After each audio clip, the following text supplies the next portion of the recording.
in this situation, we came up with the idea of not like, oh, DEFCON 3, but hey, I'm jealous of Jewish people. Why? Because they don't abort their people, because their families stick together, because they do business together, because they don't shoot each other dead in the street. Here's 4 reasons for me to be jealous of the Jewish culture. We made that today. I don't have the exact answer in front of us today in 2024, but Moses had 4 chapters. So when he dropped the 10 Commandments, if someone screamed out, what are we going to do about this sea over there? Right. Oh, by the time we get to the sea, I guarantee you God's going to give me a staff to part it. But right now, we're here dealing with the Jewish comment, blah, blah, blah. That's like kind of the main thing. And we solved it. We, matter of fact, made something that brought all the Jewish people in and the black people in together. So going from the person that turned his back on black people with the White Lives Matter and then was anti-Semite with the DEFCON 3 comment, we've now brought it together. And he told George Bush he don't like black people. That happened also. Operation DEFCON 3, Part 1. This written blog can be found at batshitcave.blogspot.com. And in this blog, we're going to cover a recent monologue Dave Chappelle did. I believe it was Saturday, November 12th, 2022. And it was about 15 minutes long here. Now, I was going to do a part 2 to this, but I decided to wait because I'm seeing that this blog here is getting very little traffic. So I think that it's getting censored because a lot of the information discussed here is pretty hot. I think the Google algorithms might be blocking traffic to it. So as an experiment, I did do a part 2, but it's really just, it's part 1 exactly, but with certain words and phrases abbreviated to see if it would get more hits, and it actually did quicker. So I'm not going to say that's totally conclusive, but I suspect it's been heavily censored. Regarding a recent opening monologue Dave Chappelle did on Saturday Night Live, DailyMail.com published a story on November 14th that Dave Chappelle kept NBC and the producers of Saturday Night Live guessing up until the last moment when he reportedly performed a new version of his monologue for the live broadcast. The 49-year-old comedian performed a fake version of his monologue for the dress rehearsal earlier on Saturday evening, before doing a different monologue that didn't get anyone's approval for the show that appeared on television. Sources told Page 6 on Monday. So I just think it's interesting that this article seems to be wanting us to believe that Dave Chappelle kind of went rogue here. He just spoke his own mind. And, you know, most comedians, famous comedians, they have writers that write for them. They might be involved in the process too, but ultimately, you know, they've got input from other people. And when this becomes dangerous is people like Dave Chappelle, they have a lot of influence on society. He's got a lot of fans. So there's no way that the people in charge of the media and in charge of the propaganda aren't paying people like Dave Chappelle to say certain things and not say other things.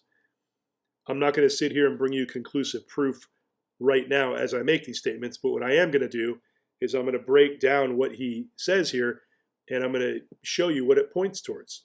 Hopefully it'll be obvious. So he starts out reading from a folded up piece of paper pulled from his pocket, which seems intended to make it appear as though it was some last minute thing he decided to throw in spontaneously. He states in part that I denounce anti-Semitism in all its forms. Why did he open his monologue this way, even jokingly? The implication seems to be that he's afraid of being branded an anti-Semite, and that he fears the consequences of such a branding. He goes on and finishes that intro with, and that, Kanye, is how you buy yourself some time. And that gets a big laugh from the audience. So he's referring to a tweet that Kanye made that we're going to talk about in a moment. He's basically, you know, this whole bit is kind of about Kanye's tweet and things related to it. And a lot of it has to do with what is an alleged Jewish mob that controls the media. And so Dave Chappelle goes on to say this. Early in my career, I learned that there are two words in the English language that you should never say together in sequence. And those words are the and Jews. Never heard someone do good after they said that. Now, if we take the comedy out of Chappelle's statement, what's he really saying? Let me translate it for you. If you are in the entertainment industry, don't talk bad about the Jews or else. This indicates to me pretty clearly that Chappelle is straight up enforcing the stereotype that a powerful group of Jews run the entertainment industry and that you better not talk bad about them if you want to have a career in that field. But isn't that pretty much the same thing Kanye has been saying? Let's look at the tweet. Here's the tweet here. I'm a bit sleepy tonight, but when I wake up, I'm going DEFCON 3 on Jewish people. The funny thing is, I actually can't be anti-Semitic because black people are actually Jew also. You guys have toyed with me and tried to blackball anyone who ever opposes your agenda. Now, Kanye either took this down or he got taken down off of Twitter shortly after posting this. And here's Dave Chappelle talking about the tweet. He brings it up next, right after he says, you don't say the or Jews in the entertainment industry. He says, can't even remember how it started. Vaguely, I remember it started with a tweet. Strange tweet. I'm a little sleepy. I'm going to get me some rest. But when I wake up, I'm going to go DEFCON 3 on the Jews. I was a little worried. What is he going to do to the Jews? Again, gets a big laugh from the audience. Now, Chappelle says DEFCON 3, but that's not what Kanye said. He says DEFCON 3. DEFCON 3 isn't really a phrase. It's kind of, we know what he's referring to. He's referring to DEFCON, which is a defense alert state, numbered 1 to 5, used by the United States Armed Forces. What is the DEFCON system? I remember this term from some 80s movie. I think it was a movie called DEFCON 3 or something. Anyhow, DEFCON 3, we can see here, increase in force readiness above that required for normal readiness. So this sounds like a defensive position, right? A position you might take when you're about to get attacked. But DEFCON 3, what does that mean? Is Kanye trying to say, is there more than one layer to this? I think there is. I think there's multiple layers to all this. It's really easy to just pass this off as the rantings of a crazy person, but I think we're making a mistake when we do that. And I just want to take note here what does he mean he can't remember how it started? He's referring to this like there's this big issue, the Kanye anti-Semitism issue, or is he referring to a trend of blacks that are anti-Semitic? It's almost like Chappelle feels like he has to represent the black population and respond to this or something, So I'm calling all of this Operation DEFCON 3, which is the name of the blog, right? I'm viewing it from the point of view that perhaps this is some type of propaganda campaign or social influence operation. If it was, I'd be calling it Operation DEFCON 3. But just out of convenience, I might use that phrase here and there, and you'll hopefully know what I mean by it now. I said DEFCON 3. What I meant to say was, no one's afraid of the Jewish media mob, which it is, right? And what I said was DEFCON 3. Now, I'm not backing up on a feeling of what I wanted to say. I just didn't say the exact thing that I wanted to say at that moment. So I feel like God put me on a little timeout. Yeah. Because my dad was like, I feel where you coming from, Ye. I understand. But you got to be more sophisticated with your words. You got to be more sophisticated. I agree with God. That was less sophisticated than I needed to be. You said God text you that? No, his father. Yeah, second to God, my dad. All right, yeah. Because I know for a fact, pissing off Jewish people and pissing off black people. I know that. There's just too much to read when you're articulate something. There's too much that people can pick and create a different narrative from. You know what I like about this? The Jewish media was pushing the narrative off the White Lives Matter T-shirt that I didn't love black people. And That's came when back, it came off. And I came back and I was like, no, fuck the Jewish media. And everybody's like, what? Wait, what? Right now, we're supposed to be living and breathing in the Ye doesn't like black people because he wears a red hat. Ye doesn't like black people because he... And I was like, nah, fuck that. And God was like, fuck that. On some like Moses, like, think about like Moses had 4 chapters. Like, contrary to popular belief, I did read the 4 chapters of Moses, right? Because you say you ain't read somewhere. No, what I'm saying, I've never actually finished the novel, right? That's fantastic. I respect that. Yeah, because, by the way, one thing is that there's nothing whiter than English itself. He says, what I meant to say was, no one's afraid of the Jewish media mob, which it is. So there's Kanye talking about the Jews, right? Doing exactly what Chappelle is saying you shouldn't do if you want to have a career. And he's misquoting himself because he definitely said DEFCON 3 in the tweet. We saw it. And he tries to play it off like it was a spelling error. Like he's not, always that great at articulating himself, which makes him sound very human and believable. In contrast to the sort of clown Kanye that we're used to seeing pushed, by the media. Now, Kanye West recently started going by Ye. Actually, I guess he changed it a couple years ago. I don't know. I don't follow the guy much. But he goes by Ye now. So he basically cut his name in half. So let's look at what his name means first. Okay? The first half, Khan, K-A-N, sounds like con, C-O-N. What's a con? That's, if I con you, it means I ripped you off. If I sell you a car for $5,000 and I tell you everything works fine, and then you drive off and, within 10 miles you got a check engine light and the transmission is all screwed up. I just conned you out of $5,000, okay? Ye, what does ye mean? Well, it's ye, it means you. If you ever watch that TV show Outlander, they say, how are ye? They've got these heavy Scottish accents. It means you. And if you think I'm reaching here, I found a quote from Kanye himself. He said this in USA Today. I believe ye is the most common used word in the Bible. And in the Bible, it means you. West said this during an interview with Big Boy in June 2018.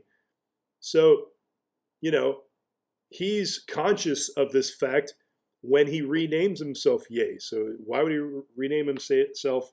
Why would he rename himself you? Is he trying to say he's a reflection of you? Like, I'm you? West. What's in the West? Hollywood. Hollywood is in the West. And that's where Kanye works, right? That's where he lives, in Los Angeles area. So, Con you from Los Angeles. I don't know. Coincidence? Am I just overly imaginative? Anyway, so if we move on to his tweet where he says, DEFCON 3. Well, he took the first 3 letters out of his name, so he removed con. So that's the death of 3 letters in his name. DEFCON 3, the death of 3 letters. So now he's just Ye. And if he's you, if Ye means you, and he's acting like a clown, what's he doing? I think what's happening here is the establishment is very afraid of a black man who loves his country and loves God and, dare I say, supports Trump or the right wing. You know what I mean? Because their whole narrative is, oh, if you're right wing, you're racist. If you're Trump, if you vote for Trump, you're racist. So when a black person is on the side of Trump, that throws a monkey wrench in their whole narrative. You know why? Because it's bullshit. It's complete bullshit. All right? I'm just going to say it. And so I think Kanye's job is to make us believe that that's where he stands, but he's got to act kind of crazy too, because that way nobody will take him seriously, you see?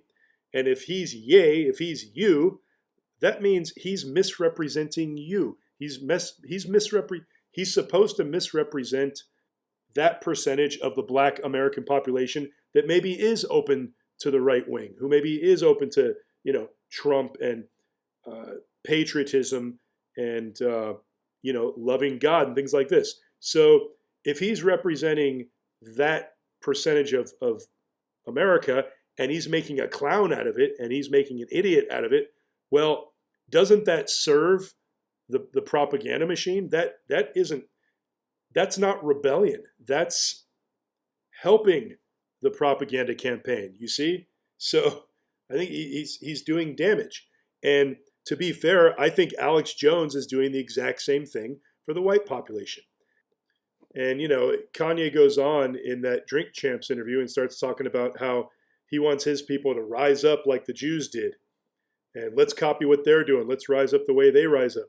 We have to make our own empire. We have to get free, just like the Jews did.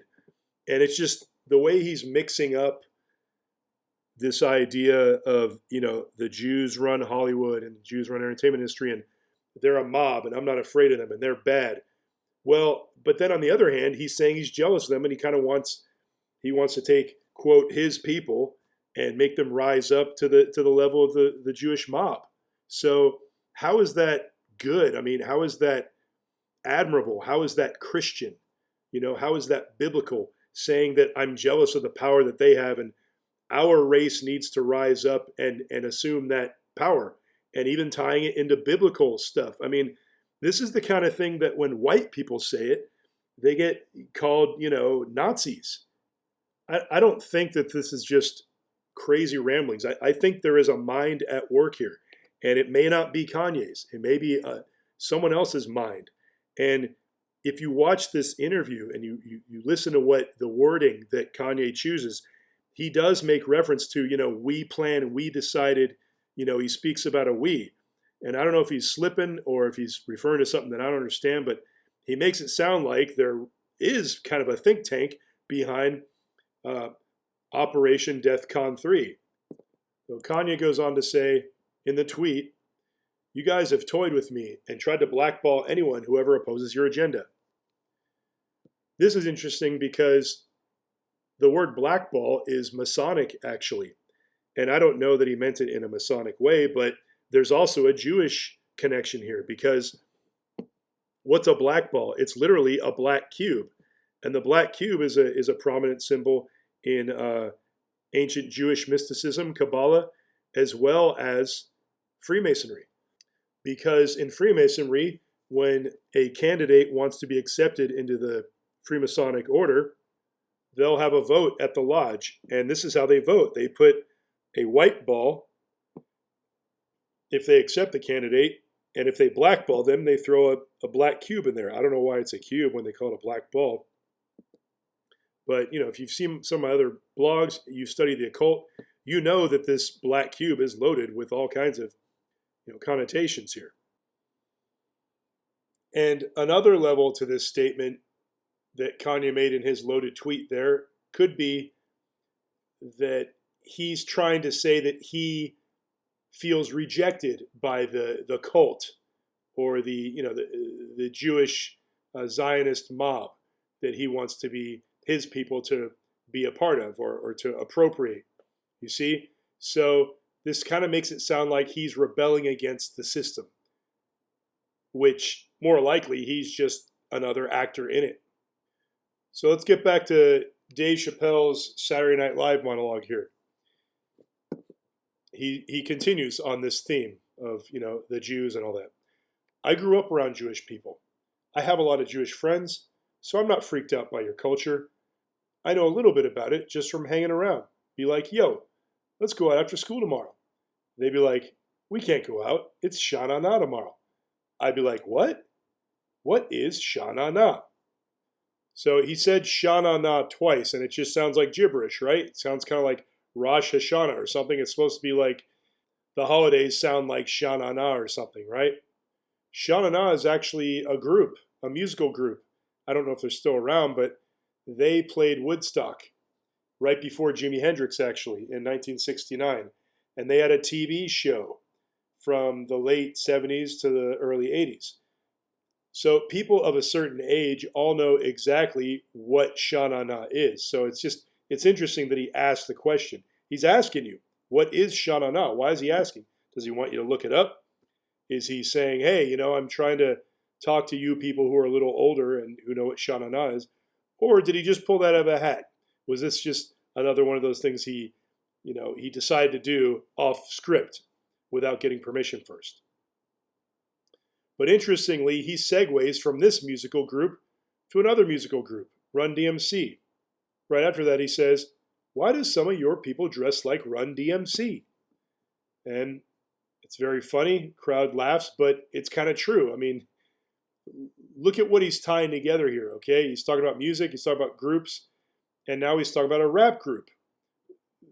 And Run DMC is kind of like the hip-hop rap group that sort of broke that style of music into the mainstream.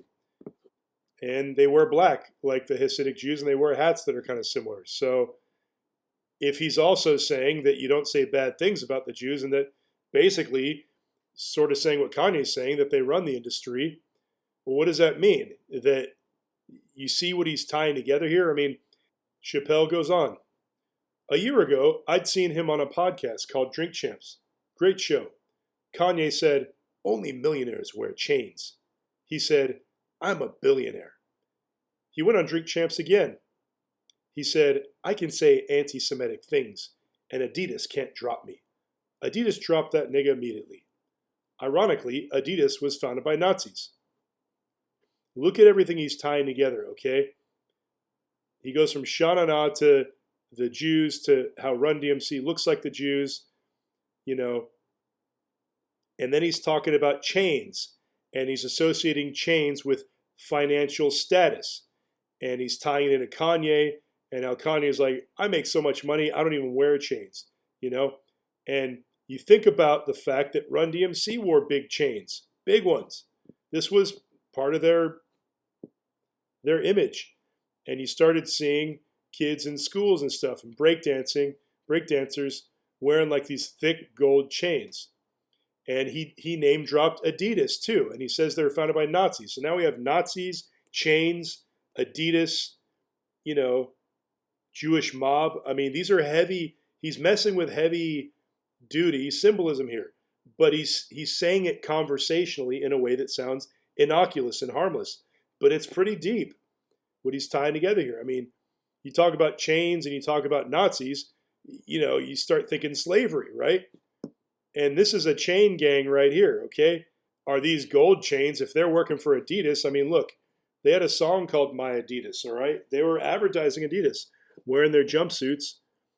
And, but hey, we got these big gold chains, so we're real successful in all this, right? Well, one of these guys had serious problems with substance abuse and was suicidal.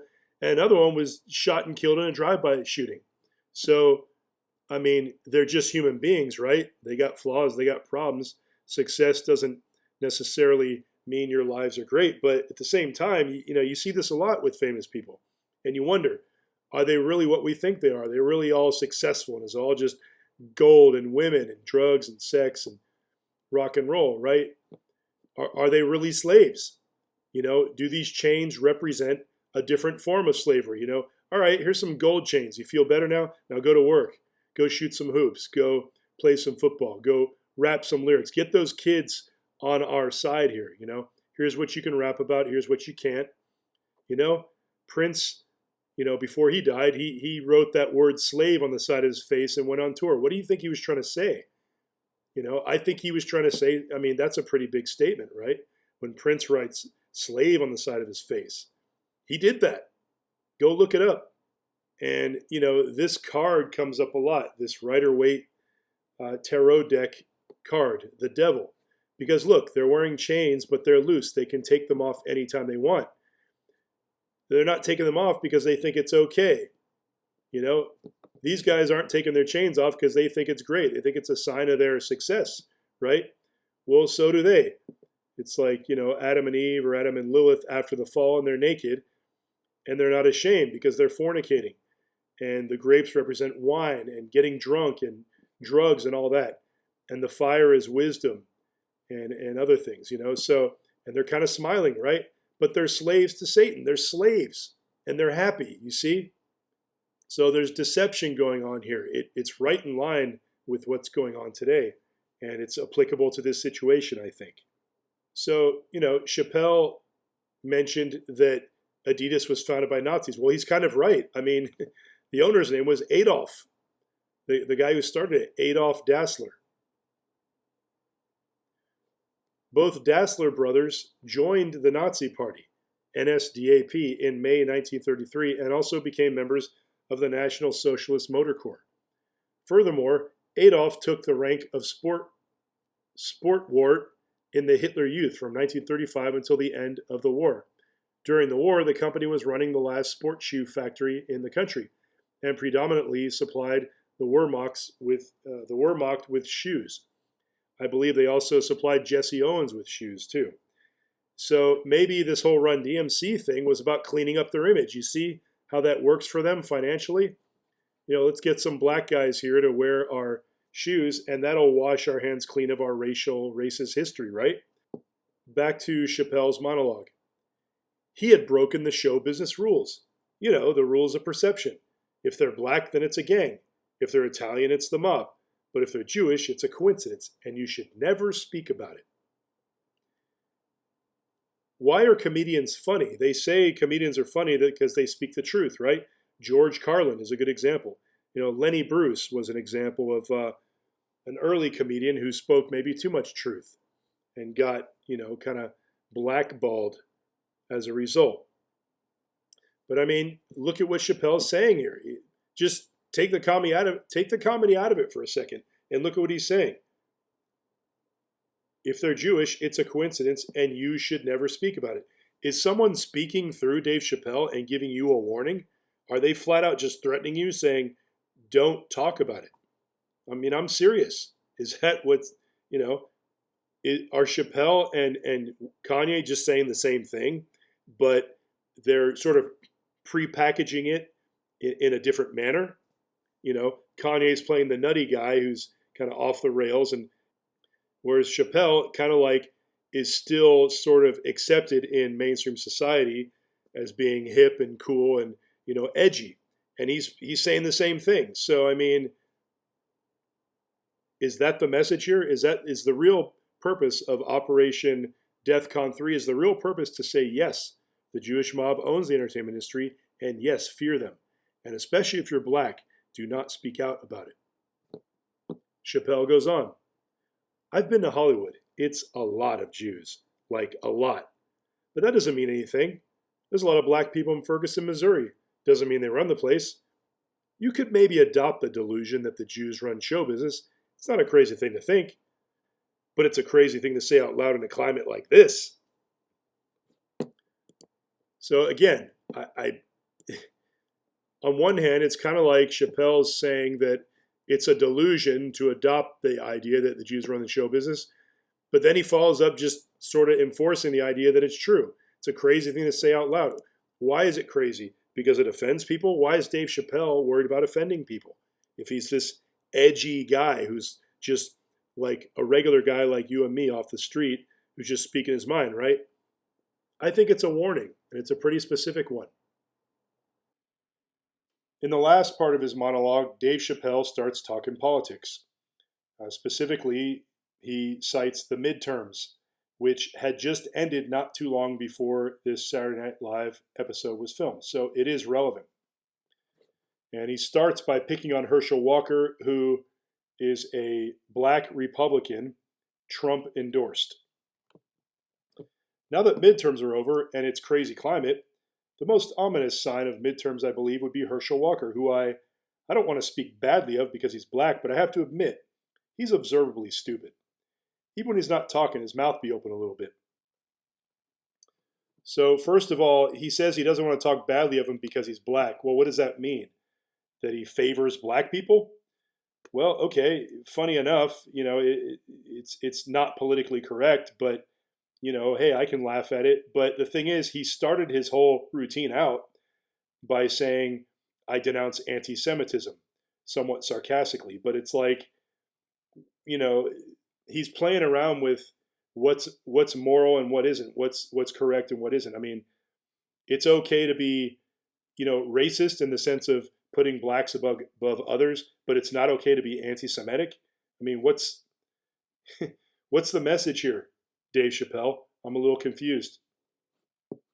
And then he goes on to say that Herschel Walker is observably stupid because even when he's not talking, his mouth be open a little bit.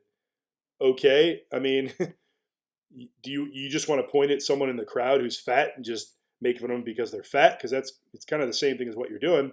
Close election in Georgia because Walker has the backing of the Republicans. Now you ask, why are Republicans backing this man who's so clearly unintelligent, who so clearly doesn't have independent thoughts? But that's actually the reason. Walker's going to do what he's told. And that's what Republicans like. That's what Republicans want from their Negroes, to do what they're told. And Walker presents exactly as a person who lacks independent thoughts, lacks an independent agenda, lacks an independent ability to grasp policies. And he says independent thought, I don't know how many times. Let me tell you something. Let me give you some facts. I'm not just going to throw out opinions and names. Yeah. The black community vote over a 90% clip for the Democrats every election. Does that sound independent?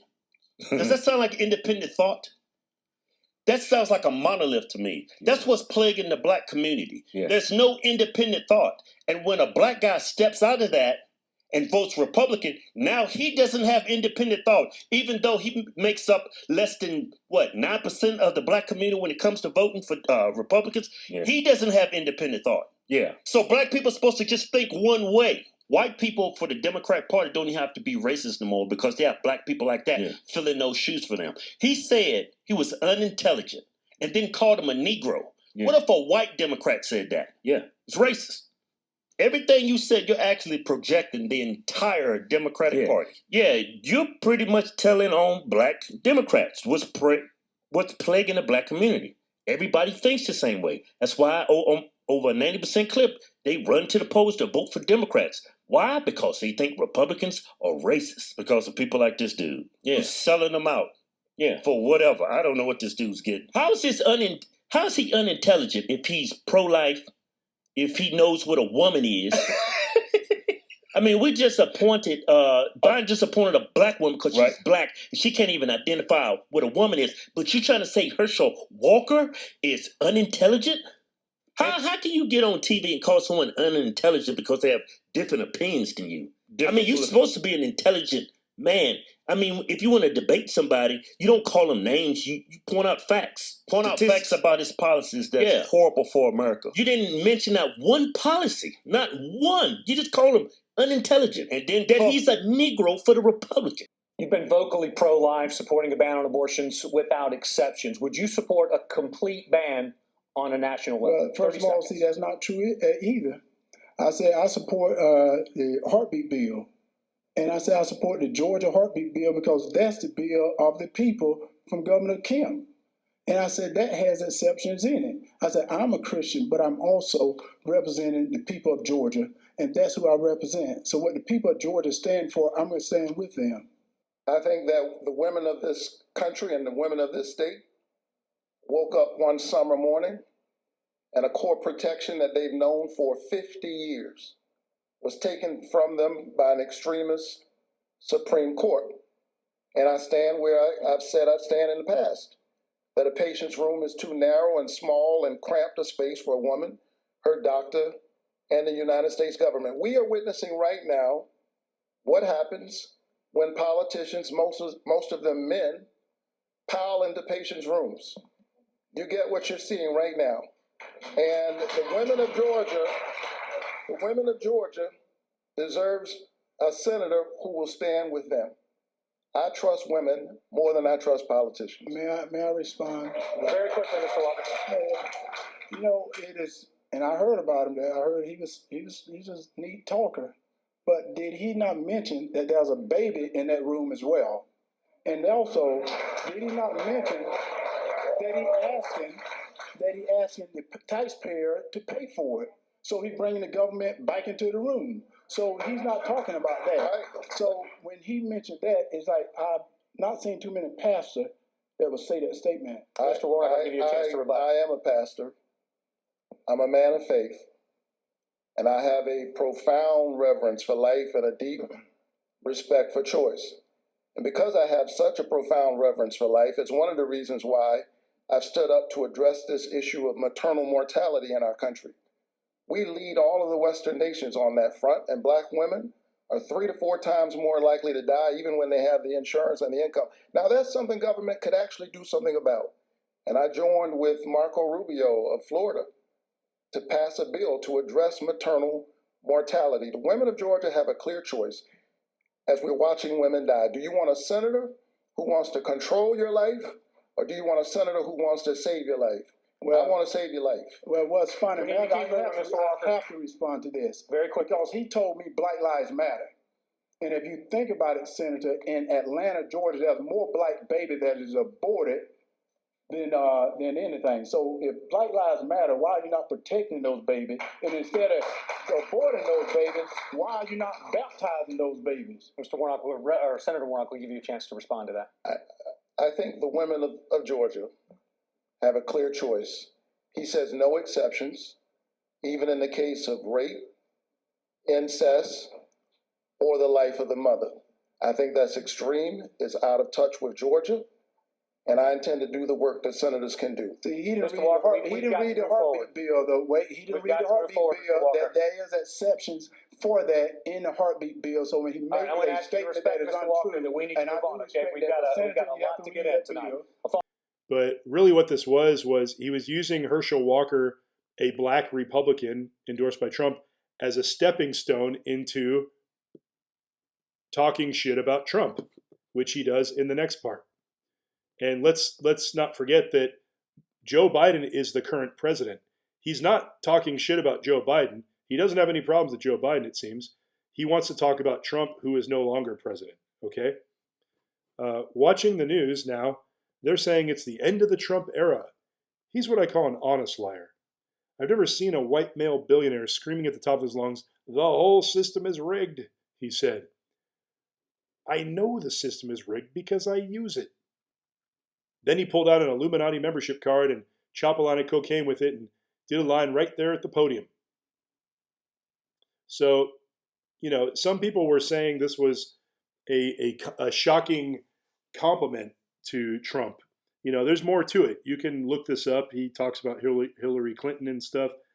But I don't really see this as a compliment because he's ultimately saying that Trump is just one of them, but that he's just honest about it. If you steal some diamonds from a jewelry store and the judge says, "Did you steal the diamonds?" and you go, "Yes," well, you're honest about your criminality. So does that make you better? No, you're still going to jail. So he's saying Trump is one of them. He's part of the Illuminati. But here's the thing, okay? If you want to fight the power and you want to fight the system and you're against the mainstream and you're a rebel, all right? Well, the mainstream hates Trump, okay? So that should be a clue to you that he's not one of them because they hate him. When was the last time you read a positive article about Trump in a major publication? Other than maybe Fox, who are not always pro-Trump either. It seems more likely to me that Chappelle is part of this. He gets airtime. He's on a stage here on Saturday Night Live. He gets a lot of influence. That should tell you something. If he's allowed to speak, he must be speaking the line that they want him to speak. All right? So he's not part of the rebellion. When it comes to making fun of the government, Joe Biden is a very easy target. You'd think comedians would be clowning him left and right. And maybe they are. I don't watch all the comedians all the time. I saw this Dave Chappelle one because it was, I saw it on my feed on Rumble or whatever. But, from his stumbling and bumbling words and falling over, on the stairs, his deplorable performance as a president. He's doing a terrible job. Look at the economy, sniffing and kissing and groping children and young women like a dirty old man. Look at this picture here. That kid is pulling away from him. He's a dirty old man. He probably molests children. He's our president, for God's sakes. Yet Chappelle only has Trump jokes when it comes to politics. Chappelle again. As soon as he won, they started saying all that he's colluding with Russia, he's colluding with Russia. It was very embarrassing as a Democrat, but as time went on, we all came to learn he was probably colluding with Russia. Again, Chappelle gets a big laugh from the audience, ha ha ha. But, when Chappelle states that Trump was probably colluding with Russia, to this day, there's no proof of that. Chappelle's going off of accusations and endless streams of misleading headlines, which never yield actual evidence of Trump-Russia collusion. In fact, Elon Musk recently published information on Twitter revealing that the FBI secretly contacted them ahead of the Hunter Biden laptop story, warning that it was, quote, Russian disinformation, and was to be censored ahead of the 2020 election. It has since been revealed that the Hunter Biden laptop is 100% authentic. So this is a clear case of the Russia collusion narrative being used to cover up the truth, specifically regarding the president's bagman crackhead son. And we're talking about Hunter Biden here. All right, so this Russia collusion thing is just total bullshit. And here's Dave Chappelle, kind of insinuating that, yeah, we all know it's true. It's still in the headlines, so it must be true because the New York Times is still talking about it. But when it comes down to it and you want to, produce the hard evidence, you're not going to find it because it doesn't exist. Dave Chappelle continues, why he got all them documents at his house. You know what I never stole from work? Work. So he's talking about the raid on Mar-a-Lago, Trump's house. The FBI raided his house, went through all his stuff, and took a bunch of crap. Why did they do this? Well, first of all, it's never been established that Trump stole any documents. So Chappelle is starting right in with a lie. Trump was president and is a prolific businessman. So having lots and lots of documents isn't really weird. It doesn't mean he stole them just because he has a lot of documents. And besides that, there's this thing called the Presidential Records Act, and it gives presidents special privileges with regards to classified documents. An interesting story appeared recently about Bill Clinton, and this is after he left office. Bill Clinton had tons of classified information in his sock drawer years after leaving office. A judge blocked Judicial Watch from forcing him to release the classified materials because she ruled Clinton had the right to classify, declassify, withhold, or release the material at his own discretion. But in Trump's case, they simply raided his home and took what they wanted, then accused him of breaking the law.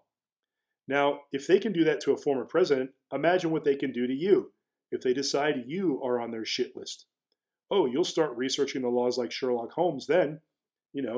If someone you don't like has shit happen to them that is not fair or is perhaps questionable, you're not going to care because, I don't like that person. So who cares if, why he got raided or why they went through his wife's drawers or, went through all his son's stuff in his room. Who cares? Fuck Trump. You know what I mean? But here's the thing about the law.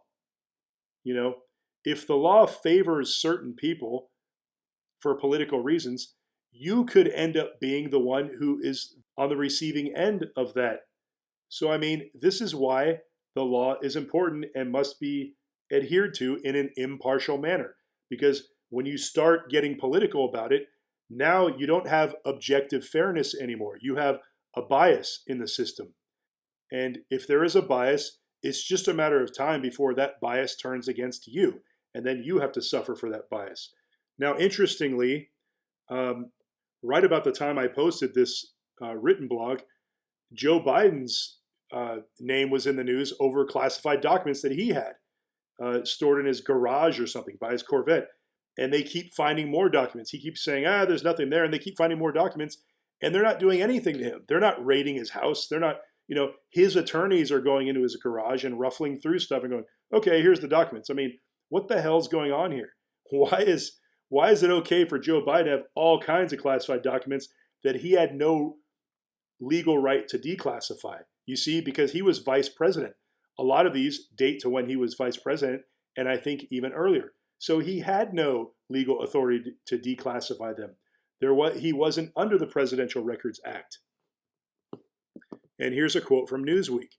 President Joe Biden is being reminded of how he criticized Trump as being irresponsible for having top secret documents at Mar-a-Lago after the White House revealed classified materials from Biden's time as vice president were discovered at a think tank office. So think about the timing of Dave Chappelle's monologue here and how he's talking about President Trump's documents. You see, this points towards a think tank that is anticipating and perhaps even knows that Joe Biden's document problems, classified document problems, are about to hit the news. You see? So this is what tells me that Dave Chappelle is not writing his own stuff. Somebody is telling him what to say, the same think tank that is the mainstream, the Illuminati. He's working for them.